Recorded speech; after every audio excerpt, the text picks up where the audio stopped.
Excellent. Thank you for not starting without me.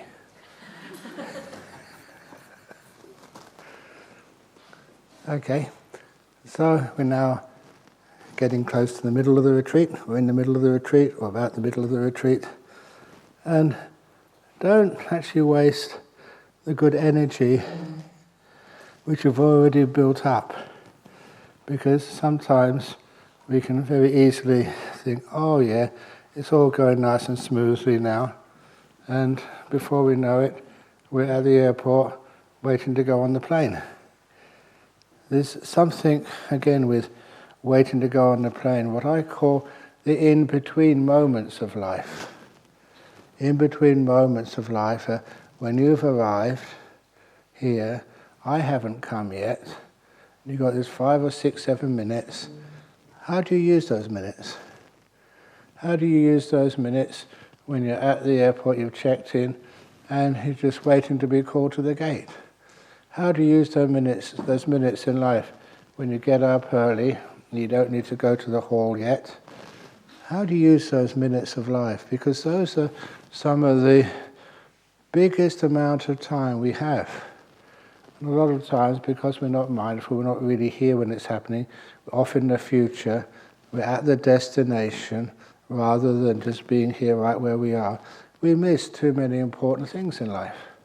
And this is where the mindfulness kind of kicks in, and you find out you have many more minutes on this retreat than you ever thought you could possibly have. You know, you're walking from here, say, to the toilets. What do you do when you're walking?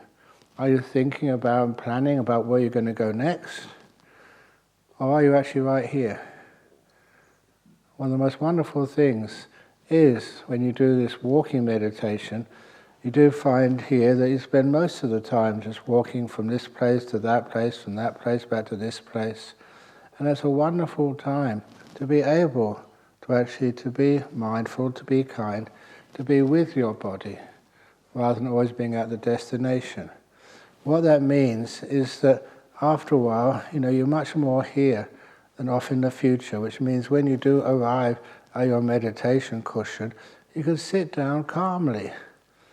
Because, the mind hasn't been planning and running into the future or remembering something from the past. It always has been here.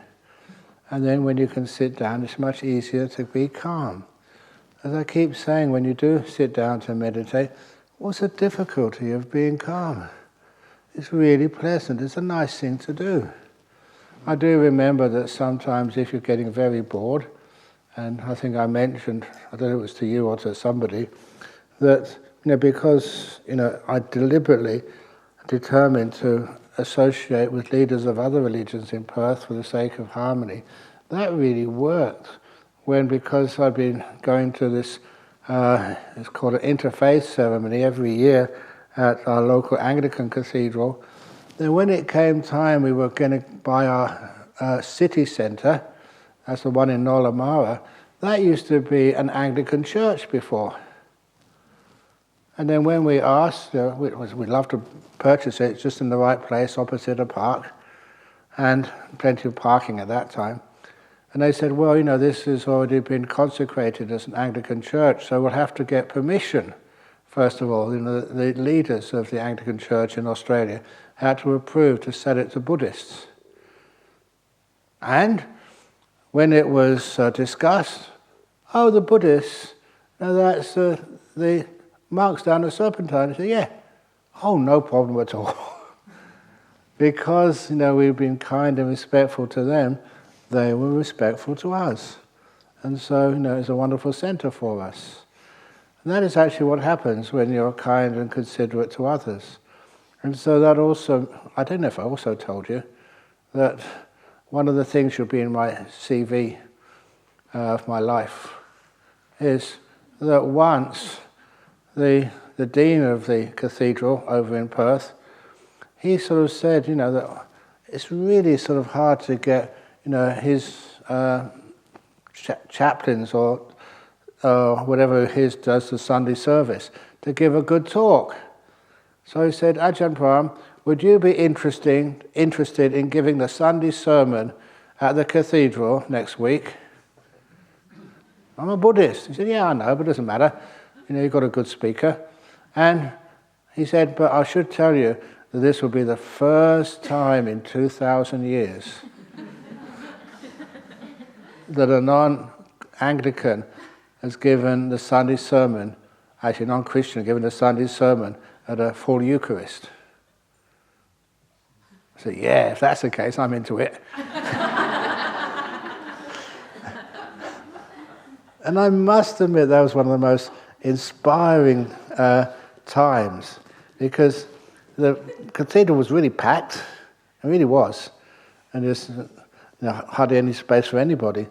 And then when I just got up to give the talk, my talk, I could see all the people, in that big hall of the cathedral. And half of them I recognized, half of them I didn't. And they were all mixed up. And just the Christians and Buddhists in Perth. And that day they all came together. But one of the downsides of that event, because it was quite a historic event, that the TV crews got to hear about it, so they wanted me to do an interview on live TV, before the ceremony began. And so when I went for that interview, it was in one of the studios. I don't know if you've ever been in a TV studio doing a live interview, but when I went in there, Ajahn Brahm was with me, but he couldn't actually go in front of the camera. He had to be in the waiting room, but at a big window you could see me.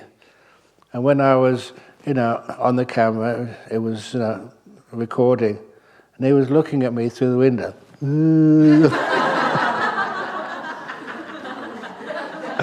It was really naughty of him. Did his best to disturb me. So sometimes monks, and especially senior monks, are just children who haven't grown up. That was good fun. It all went very, very well. But anyhow, at that, where was I going with this talk? Oh yeah, no, that wasn't that one. This one. Oh yeah, no. When we were talking about, this ordination of the first female bishop, I was in the non-believers' pew.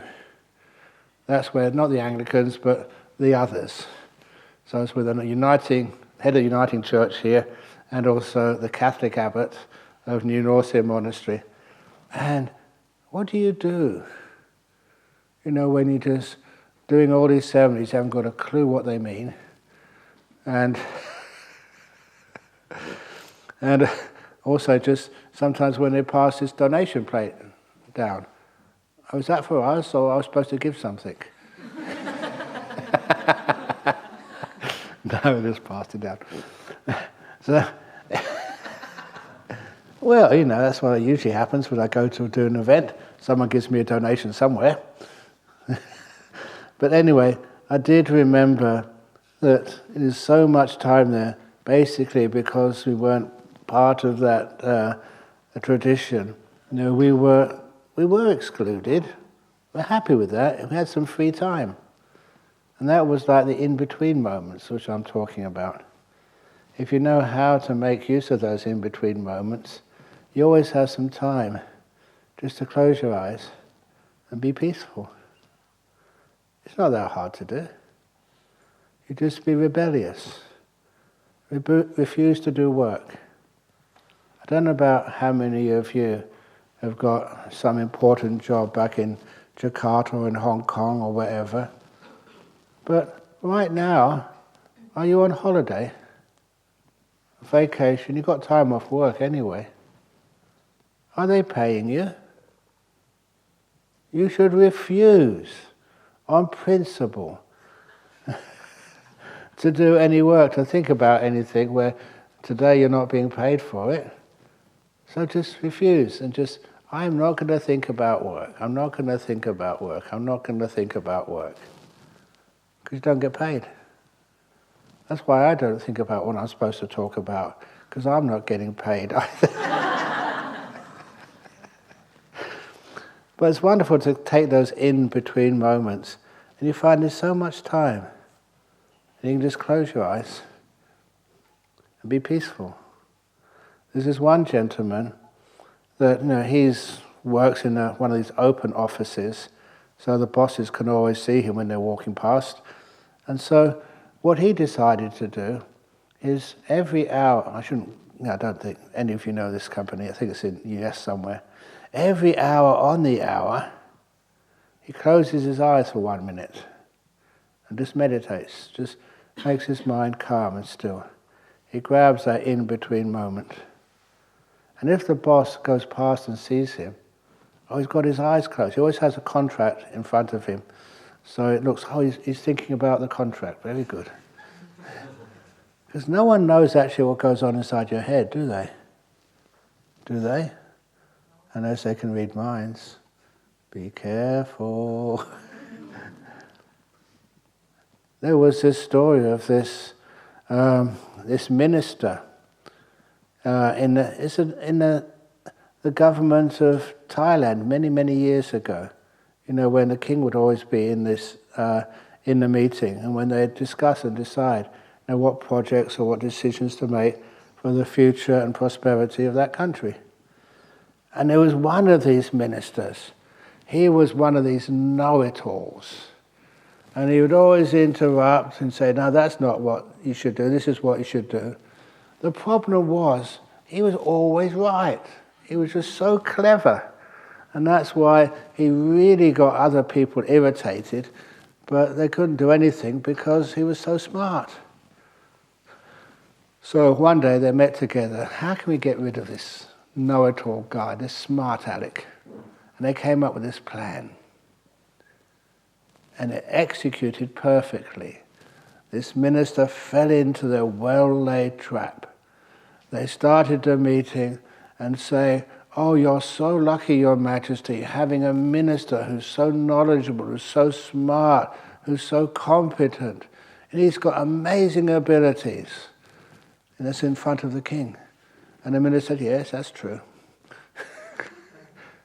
And he said, you're so smart, you probably even know how to read our minds.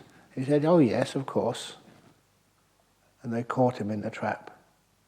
Because they'd all agreed beforehand that once he said he could read their minds, they would challenge him. Okay, read my mind. What am I thinking right now?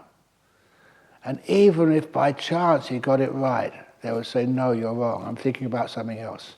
Who could prove that you aren't actually reading the mind accurately? But they underestimated this minister.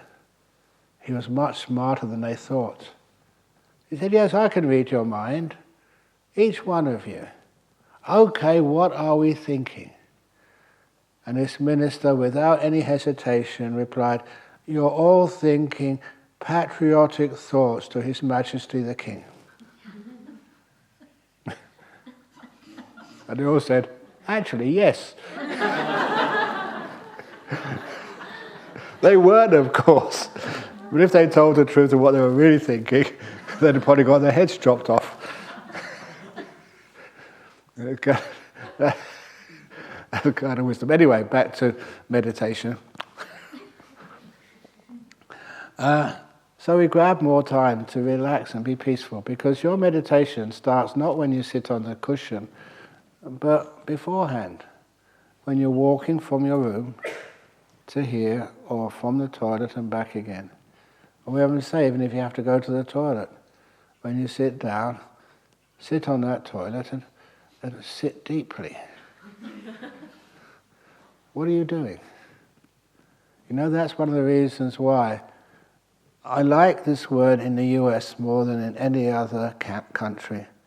When you go to the toilet, what do they call the toilet? Rest room. If you're really tired out, you go to the loo and have a rest. Could you do that? And I say that sometimes people at work, I say, look, find 5 minutes even, 10 minutes to sit down and rest and be quiet and just center the mind again. They say, oh, I can't do that.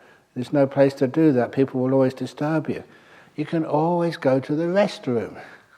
And it's not breaking your precept of honesty when you say, why do you go there? I needed a rest. And if your boss says, how come you spend half an hour in there? Be honest. Say you were constipated. Not down here, but up here.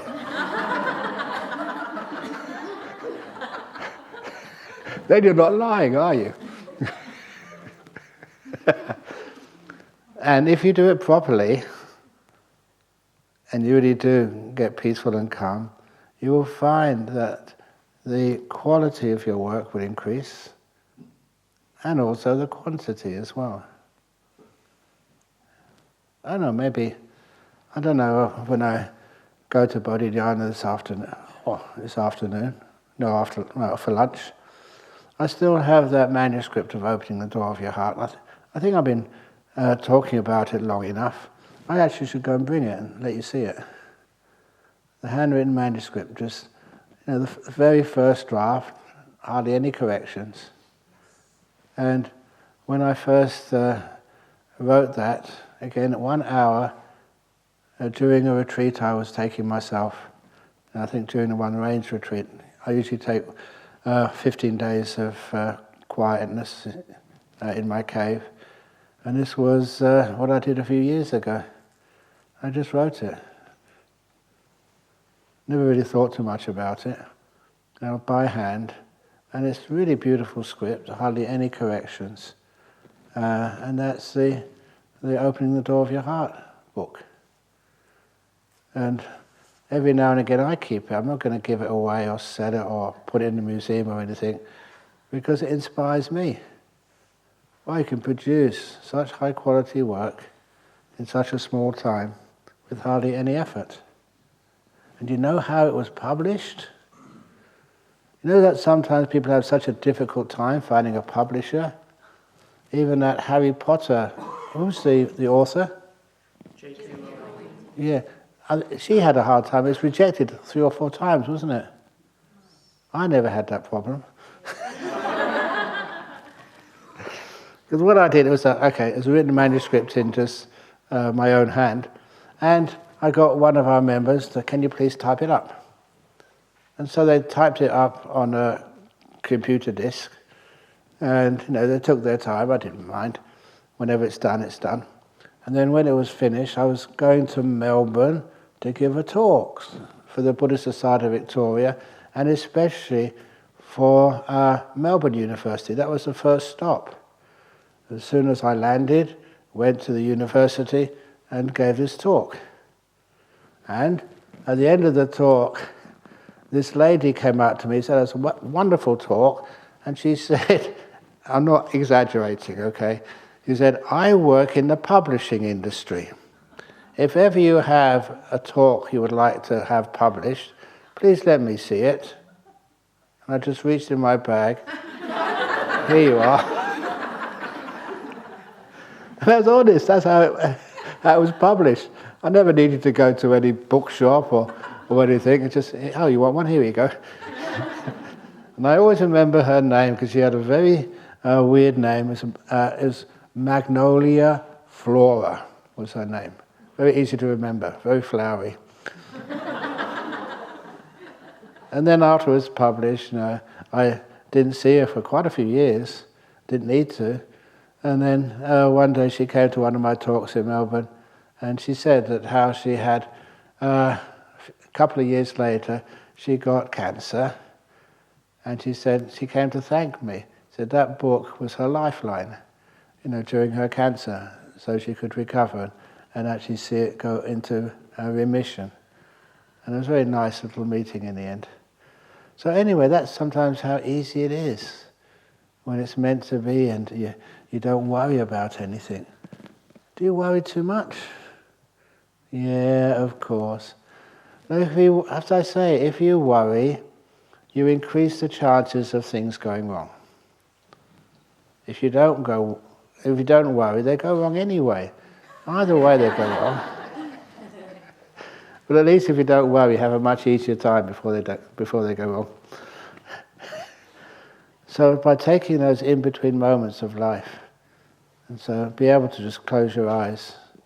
That's why closing your eyes is, I know some people have asked me this, do you have to close your eyes when you meditate? You don't have to, But it's always as you feel more secluded, just more protected, more safe if you close your eyes when you're meditating. Except if you're like a pilot of an aircraft, which I'm on, then please keep your eyes open. You know, sometimes as a monk it's nice being well known, sometimes it's not so nice.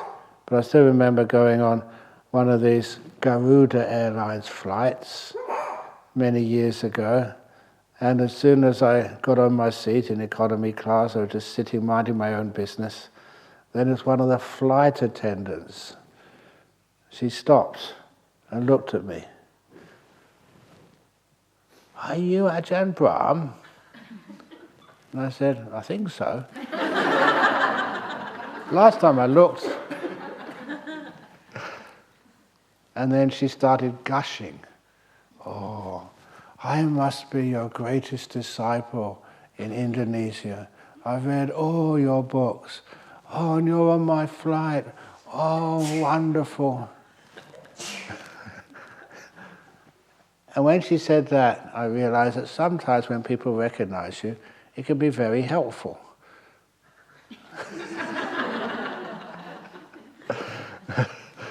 So I get given first-class service, and I don't mean real first-class service, but she was really attendant. "Do you need another cup of tea, sir? Do you need this? Do you need that?" It was a good chance to make good karma for herself. And then, during what I expected to be an in-between moment of the flight, when they served the breakfast and everything was packed away, and then she came up and said, "Can you please come to the front galley?" I thought, what are they going to do to me? This was an Indonesian flight. You should all know what they were going to do. Photo op!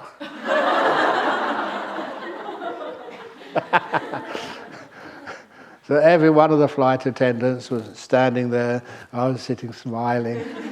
And then the next one, and the next one, and the next one.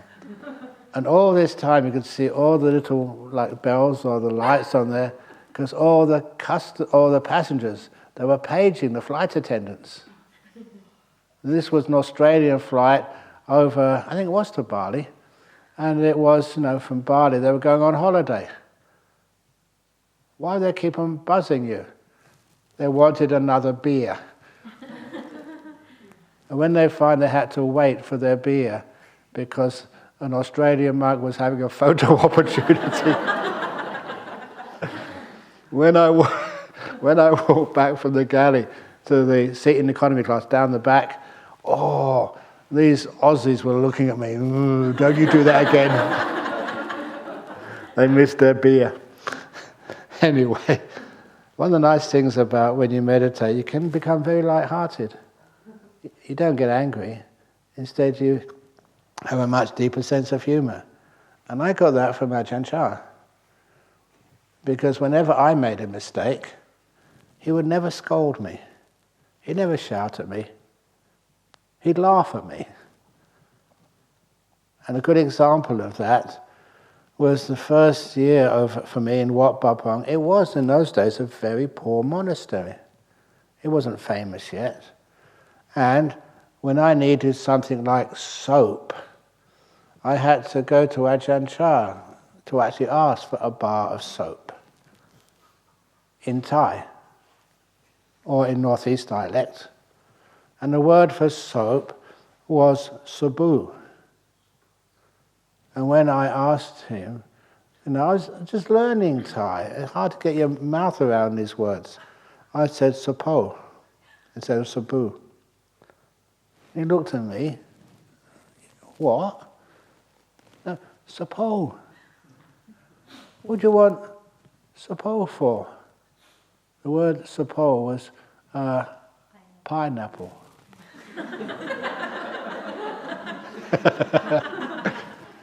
"What do you want pineapple for?"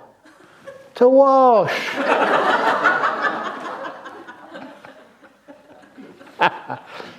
Oh, I caused my teacher so much happiness. He told that joke again and again and again for weeks. These people, they're very refined over in UK. They're much more advanced than us. We just use soap. They use pineapple to wash.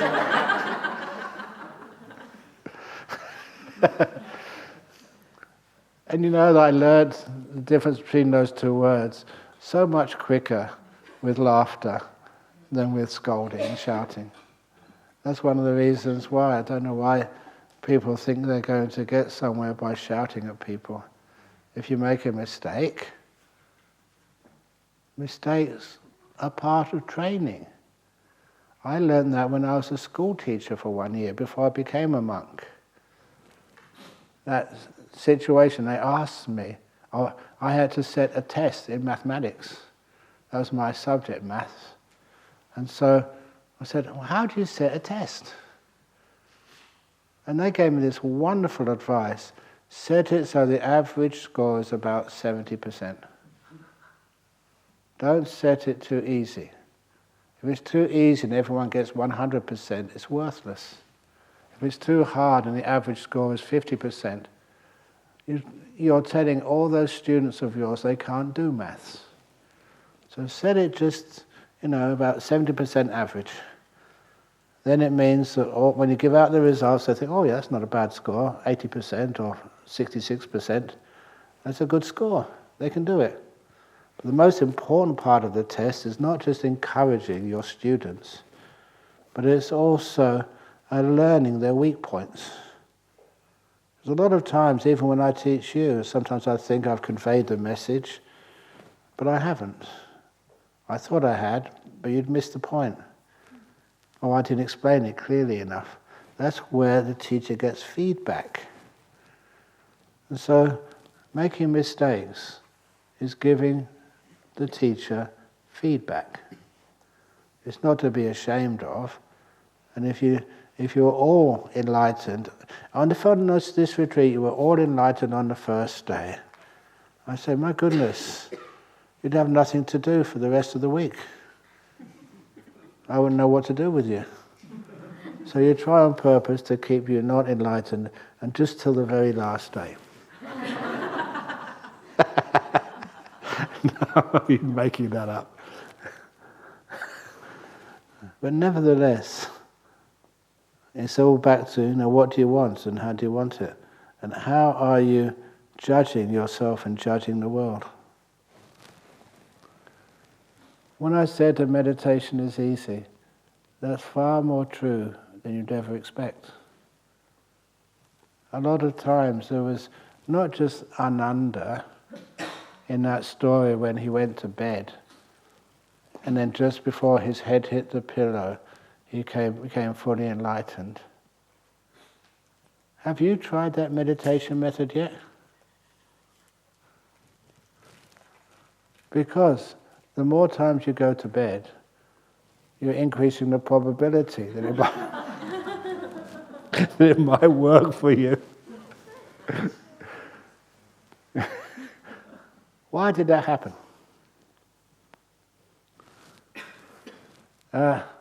This is where I tell the donkey and the carrot simile. How many of you have heard the donkey and the carrot simile before? Only a couple, thank goodness. That's one of the reasons why, there's only a certain number of similes you have. It's one of the reasons why I always prefer talking to or teaching elderly people. There's more chance that they've forgotten. But as I also say, if you've heard it before, I guarantee you I've heard it more times than any of you. And when I say these old similes, I love listening to me telling them. You always see something deeper and more beautiful in them. The Buddha gave many similes, many times. And every time you listen, you do hear more. That's why some of the monks, they're doing some preparations for our entry the rain ceremony on Sunday. So they can't be here right now. In the afternoons or evenings they can come. But during the morning talk, sometimes they say, what did you talk about? And even people like Ajahn Brahmali, who's listened to everything I've said so many times, he said you can always hear something deeper in it when it's repeated. And this is again one of the very good deep similes, the donkey and the carrot. But instead of saying a carrot, to make it more interesting, like in Indonesia, what is your favorite fruit in Indonesia? Durian. It is durian, okay. I don't know if you heard that story. I think it was at the University of New South Wales that the police were called in. They thought there was a terrorist attack in the University of New South Wales, and one of the colleges which was used as like a dormitory for the students, and they evacuated everybody in that building, and they brought in all these well-trained people in hazmat suits because there was a report of a gas attack.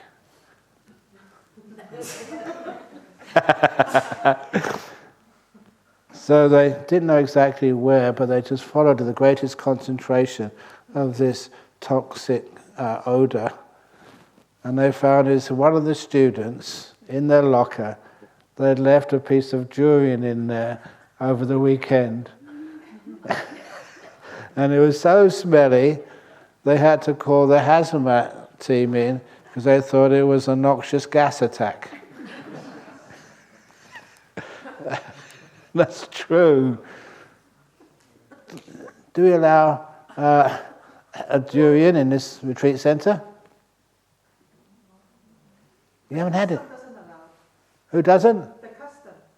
The custom. The custom in the airport, they probably collect all the... No, if they collect it, it's to eat it themselves. No, we've had durian here.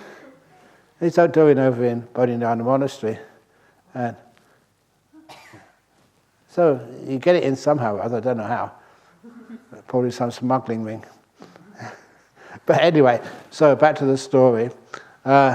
So donkeys were used to pull carts in the old days. They're very strong, have a lot of endurance, but they're incredibly stubborn. I remember hearing as a kid people say that someone is as stubborn as a donkey.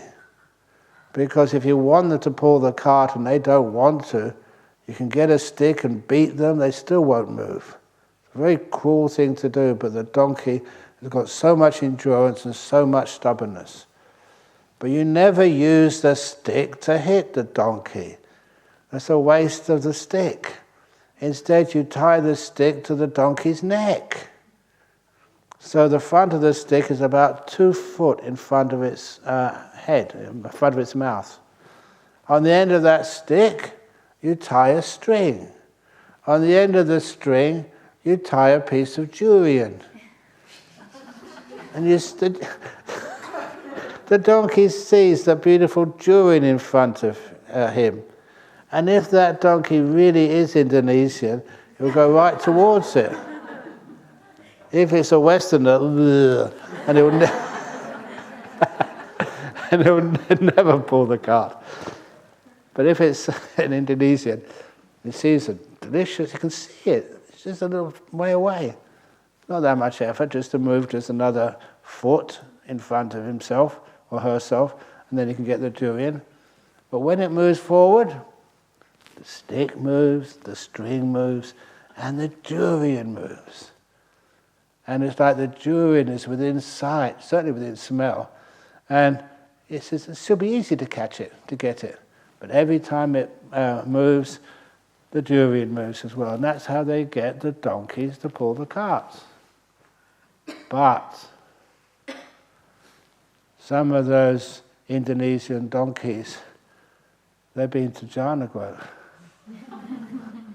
They've heard how easy it is to catch the durian. Just like how easy it is to get into deep meditation. You think, no, it's hard, I've been trying for weeks and months. It's like some donkeys are like that. They try for days, for weeks, for months trying to catch that durian. They can never reach it. Every time, some of those donkeys, they run really fast, full speed after that durian. Still can't reach it. But the ones who've come to Jhana Grove or have listened to these talks on your on the YouTube, they know. So what these donkeys do, you might see them, who knows, over in Hong Kong or in Indonesia, they run at top speed after the durian. Still 2 foot in front of them. But the Indonesian donkeys know how to put the brakes on and stop. So the donkey stops. Then what happens? The durian goes further away than it's ever been before. It's never been 4 foot in front of the donkey's mouth ever before. That's what happens when I ask you to let go. To be a passenger, not a driver. Just to sit there and don't do anything. Be kind, be aware of whatever's happening right now. And then, first of all, you get less close to stillness than you've ever been before. But soon that durian, 4 foot in front of you, it stops, it slows down. And then for the first time in your life, you see that piece of durian coming towards you. Remember that story I said of Wat Pah Pong being a mango orchard? You sit down, do nothing, be still, and just hold the hand out. And the mangoes fall right into your hand. First time, the durian is coming towards you. And soon, it's at its usual spot, 2 foot in front of your mouth, but coming at top speed towards you. And you don't do anything. Just be patient. This is an in-between moment. And then when the durian comes really close, you have to remember the last piece of simple instruction. Kindness. Remember, it's not just sitting down and holding out, or being still holding out your hand. It's actually with some kindness. And so, the donkey sees this durian coming really close, and he practices kindness towards that piece of durian. He thinks, durian, the door of my mouth is open to you. Come in. Otherwise, you've seen donkeys, they've got these huge teeth. If the donkey doesn't open its mouth with kindness, it bumps off its teeth, probably knocks a few teeth out, but it doesn't get any durian. So, durian, the door of my mouth is open. That's how you practice meditation. Story. This was a young novice, maybe 12, 13 years of age, over in Wat Pah Pong many years ago. And of course, they had many little novices, went to the monasteries in Thailand. And the reason they went there, because their parents or their family could look after them. So at least they'd be in a safe place and get some instructions and some teachings and enough food. And usually when they got to about 14 or 15, then they disrobed and went to basically the high school to carry on their education. Many young Thai boys started out life like that. And this little novice, they all had to go to all Ajahn Chah's teachings. So this little novice was listening to Ajahn Chah give a talk. He had to be there, he couldn't just sneak off. And as Ajahn Chah was talking, there are some times, and Ajahn Chah is my teacher, I just respect him enormously. I've got some wonderful experiences with him. And not always though. Sometimes Ajahn Chah was so boring. I'm being honest, but with respect. Sometimes you could hit the mark and sometimes it's just a bit off. And this was one of those really boring talks, really uninteresting. And so this little novice was sitting there and said, why do I have to listen to this? I'm only a little fellow. I need to go to bed in the evenings. I can't stay up all night listening to this. It's not good for me. And so he kept on sort of wondering when Ajahn Chah was going to stop. And that became like a little recurring thought in his mind. When is he going to stop? When is he going to stop? When is he going to stop? When is he going to stop? It went round and round in his head. When is Ajahn Chah going to stop?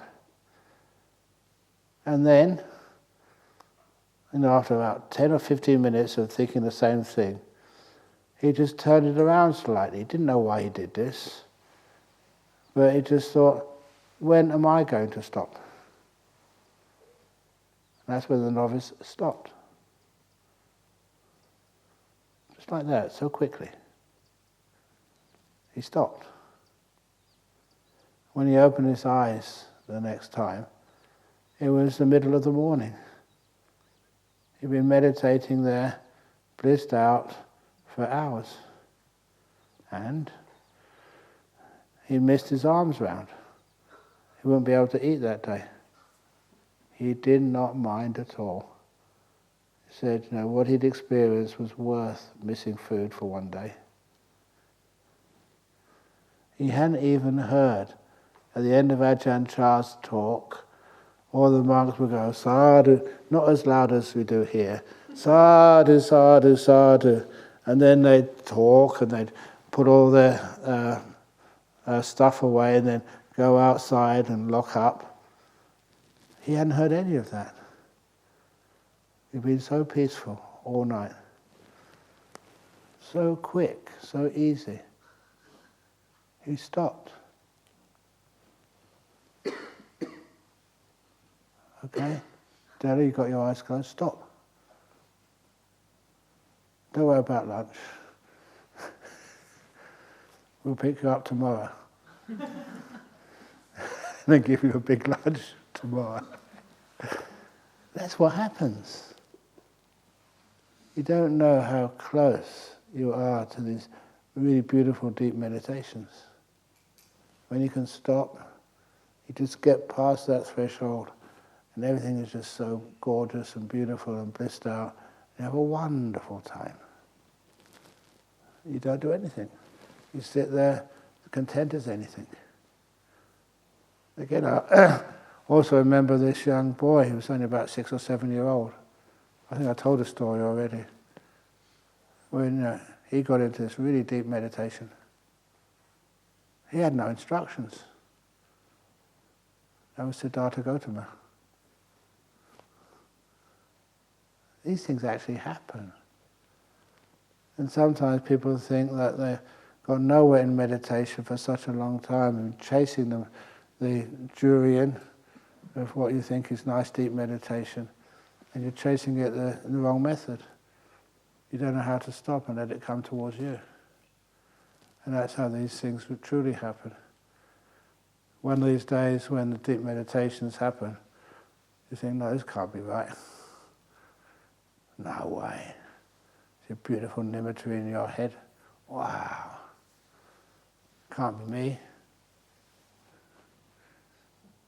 Interestingly, with the idea of nimittas, is one of the first of the upakilesas in that sutta I mentioned, the Upakilesa Sutta.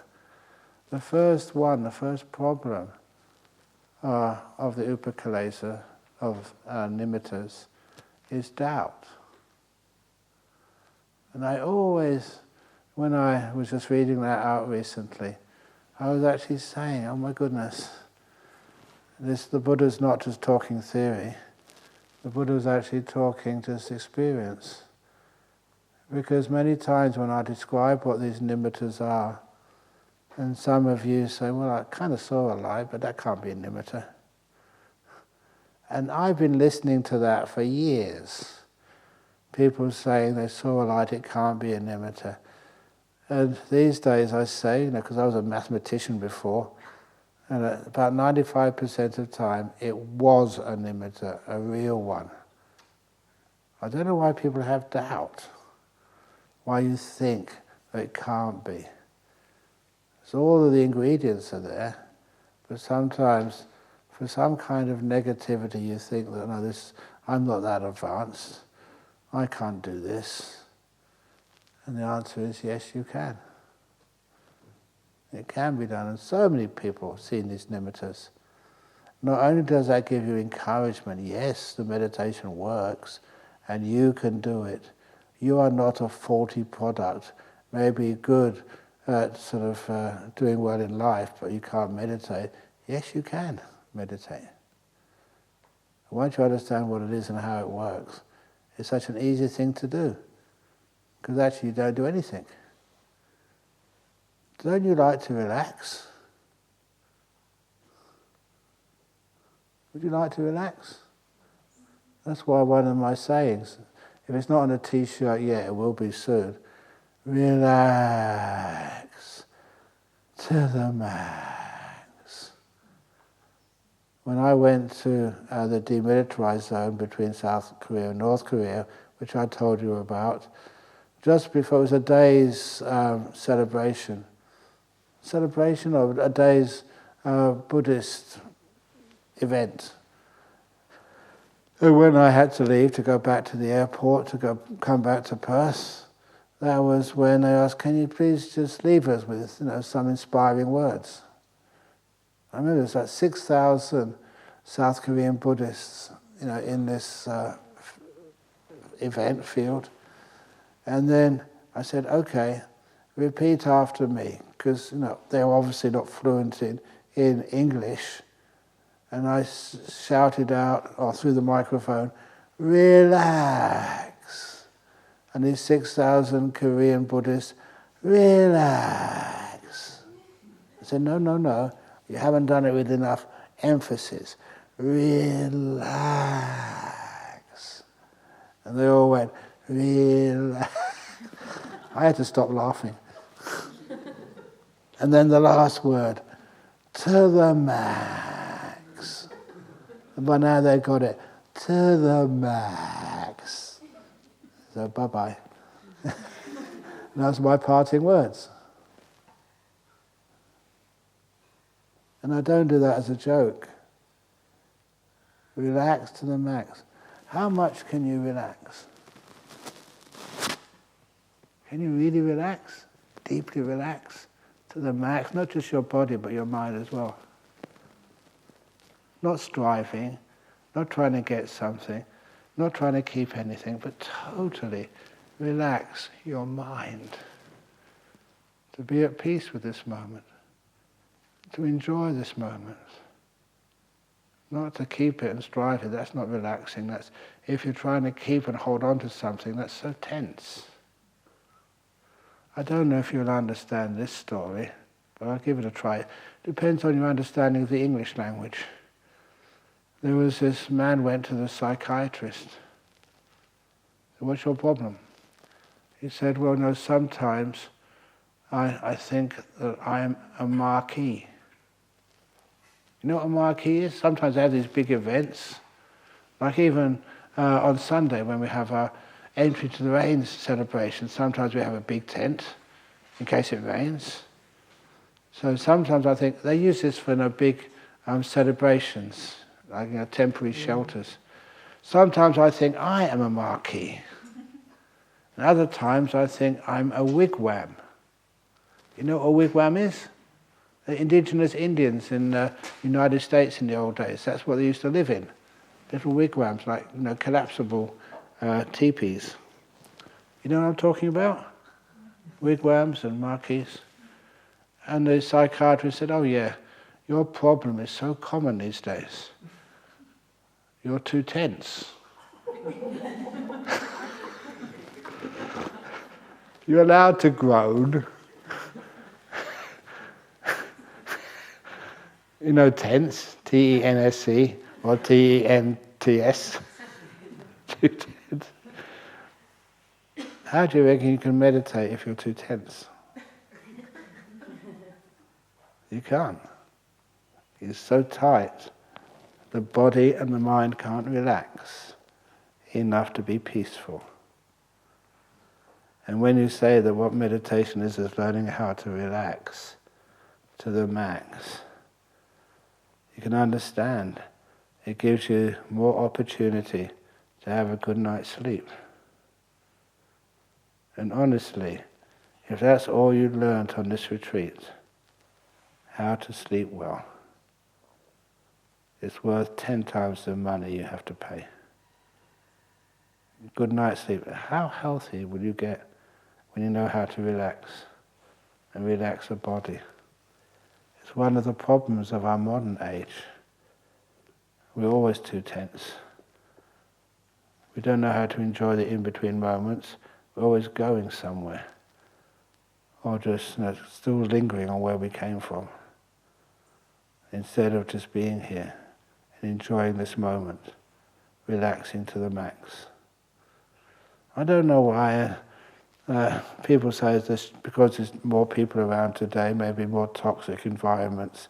But why is it that so many cancer incidents seem to occur these days? Even just this morning, just after breakfast, you got news that this one of the meditators who often comes here has got bowel cancer, spread to her liver. Why? She lives a very healthy lifestyle. Why is it some of our other members have got this cancer or that cancer? Why? Is it just we're not eating correct food? You should come and see what I eat sometimes. I haven't got cancer. But I know how to relax. I think that's the difference. If you can learn how to make peace with your body, really relax it deeply, I'm sure your health will improve.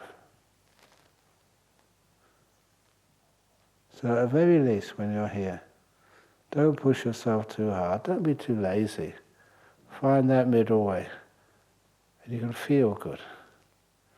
And once you feel good, feel peaceful, then you just find a nice, quiet place, dry, comfortable, where you don't have to worry about anything. And you cross your legs, or sit on a chair, or sit on anything which you find comfortable. And then don't watch your breath. Don't do meditation. Let something like the breath come to you. You're sitting here and you're the passenger, not the driver. Then the breath is there. Basically the only thing moving. And then just see what happens next. Don't aim for things like nimittas. The nimittas just come to you when you're ready. When you're peaceful and still enough. When you've relaxed enough. Then the nimittas just come up. And you have a wonderful time. And all that stuff which monks like me taught you, all that stuff which Ajahn taught me, you find it works. That's why I'm here, teaching you.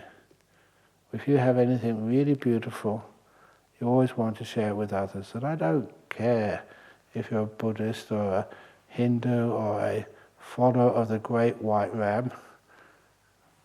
I don't know what that is. I just make it up. If it works, it makes you peaceful and happy. It makes you wise. That's wonderful. Years ago, someone was asked, they were over in, I think, UK, and then it was one of the new Western Buddhists, the family, they'd married, they had their kid, and they said, how should we bring up our kid? We weren't born Buddhists, but we're very devout Buddhists now. Should we bring up our first child to be a Buddhist? Or is that indoctrinating them? Should we actually take our kid to all the different religions and then let them make their own choice? Or take them to no religions? So keep their mind kind of clear. Look, if you vote in an election, how old do you have to be able to vote in an election, to be able to choose between a Democratic Party or a Republican Party? How old do you have to be to vote? How old? 17. 18. 18. Why do they leave it so late before they can decide? Because they haven't got enough experience and knowledge to be able to make an informed decision on just which political party they decide is better for them. So why the heck do you choose what a religion is when you're only 4 or 5? You're incapable of knowing what the right religion is for you. You're only 4, 5 or 6. That's why sometimes I've even written articles saying that you shouldn't ever say that a kid has this religion or that religion until they're maybe at least 16 and have enough experience or competence to know what they are choosing to belong to. You know, you have religious schools. Imagine if someone in the US started a political school for kids. So, you know, kids who are whose parents are devout, say, followers of Donald Trump, they can go to a Trump school.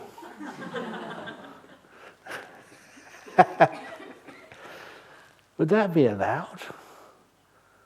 A Republican school, or Democrat school, or Green school? Would you send your kids to that? You know, years ago, over here in Perth, some people were saying, why don't we start a Buddhist school? There's enough parents would actually send their kids to a Buddhist school. And I said, I'm not supporting that at all. It was ethical. I don't care if you are both devout Buddhists. Please send your kids, you know, to the ordinary school where they can come to our Buddhist kids' school on the weekend. But I don't kind of like it. It's very dangerous to get a kid just to believe in one particular path when they've got no real competence or experience. Some kids do have that experience, and sometimes kids surprise me on how much they understand about something like Buddhism or meditation. But you know, they're the rarity.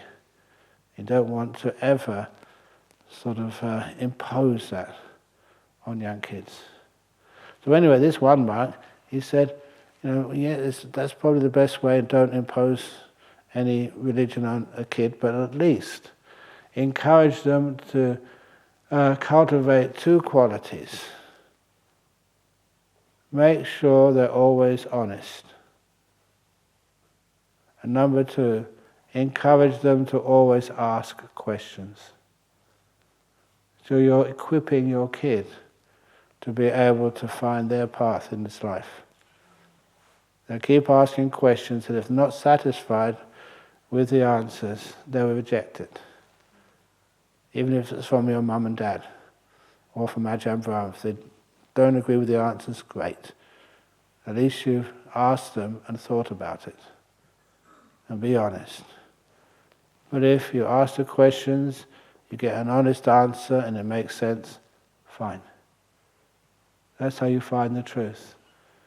And you defend yourself against some really weird claims, which any intelligent kid would reject. That make sense? Okay.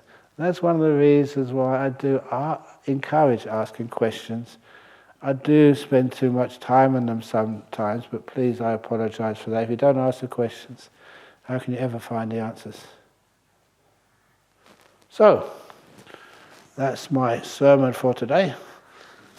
Any questions? You got one? Okay, yes?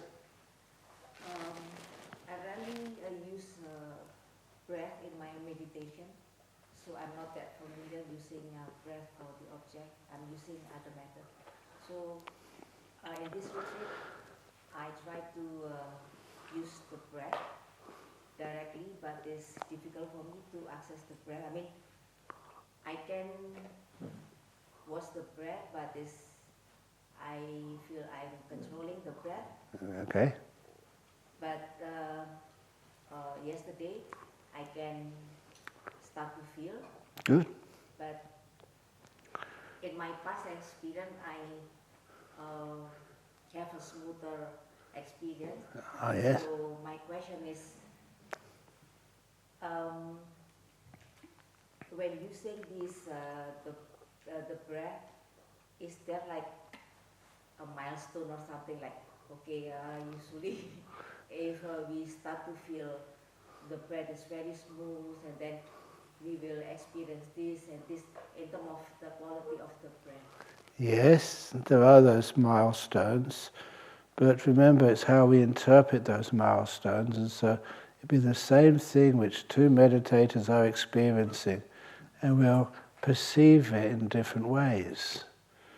So the main thing is the piti sukha, the joy. It's peaceful, but deeply peaceful, really happily peaceful. And that's a really good sign, because once you start to enjoy being with the breath, it's not just peaceful and bland. It's just, I don't know what you had for breakfast this morning. Did you have some noodles or some porridge? Or porridge. Was the porridge just bland? Or did you put some maybe soy sauce in or something and make it some chili? And that just makes it a little bit more tasty. So the breath should be a little bit more tasty than just plain breath. So, that's nice. And I mean that. So the breath is kind of tasty, delightful. It's nice to be with. It's not just ordinary. And that means you can stay there for a long time. Once I had the experience, so that's why I was comparing, and Yeah. I should not compare. Once I use the breath, and then suddenly I feel like everything is the breath. Okay, yeah. I'm inside the breath. Yeah. Just like, it feels like the whole universe, or at least my universe is the breath. The breath becomes so huge. My question is this experience something, one of the milestones? Is this something that I will always go through this experience? Or? No, you won't always go through that experience, but you go through things similar. Thinking just the breath is delightful, everything else kind of falls off the screen. But then eventually the breath will fall off the screen. That's why I gave that simile yesterday of the 1,000-petal lotus. Like a lotus opens up, the outermost petals, after a while they fall off the screen, you can't see them anymore. And you're going inside to the inner petals, which are far more delightful and beautiful. You can see I'm always putting on this beauty, delight, the happiness of meditation. And I do that because that's so important. That actually gets you basically involved with the meditation. It keeps you there. And sometimes people say, oh, no, you get attached to the bliss of the meditation. And to comment on that, I usually quote from the Pasadika Sutta. I think it's the 12th sutta in the Digha Nikaya. No, it's not the 12th. The 20-something of the Digha Nikaya, Pasadika Sutta. Because there the Buddha was instructing one of his senior disciples and telling that if people from other faiths in India, if they ask you, are the Buddhist monks attached to happiness? And you should tell that questioner, well, what type of happiness? If it's the happiness of the five senses, no. Well, are they attached to some other type of happiness? You should say yes. What type of happiness is that? The happiness which is apart from the five senses, the sixth sense. He said, isn't that dangerous? If you're attached to like the happiness of deep meditation, what will be the consequences? And that's where the Buddha replied, anyone who is anyone, monk, nun, layperson, anyone who gets attached, indulges in the pleasures of the sixth sense, can anticipate any of four things. The four results of being attached to the pleasures of the mind. The first stage of enlightenment, the second stage of enlightenment, the third stage of enlightenment, or the fourth stage of enlightenment.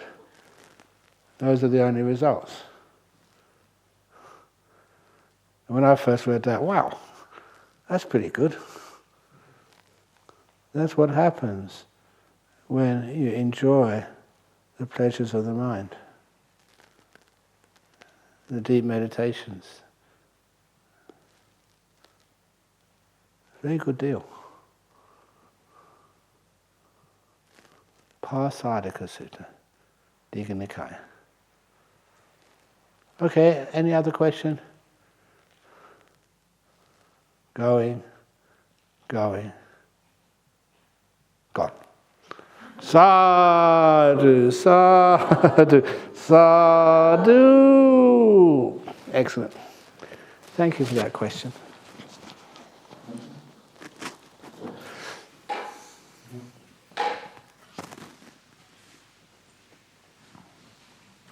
You still going to the cave this afternoon? Okay.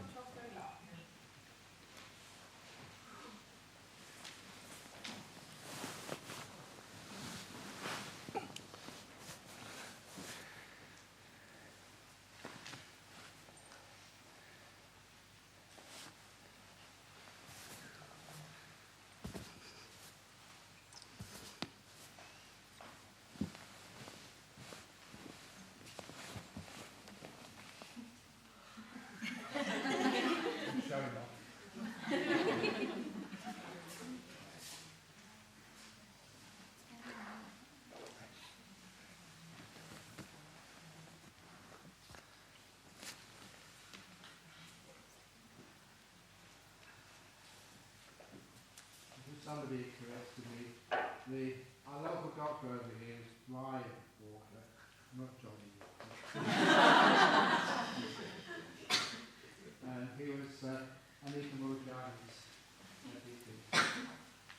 And this was the non-combustible monk, one who was cremated, still went around the next morning, was even sharp. That was in Majjhima Nikaya. Anyway, if you want to take that out.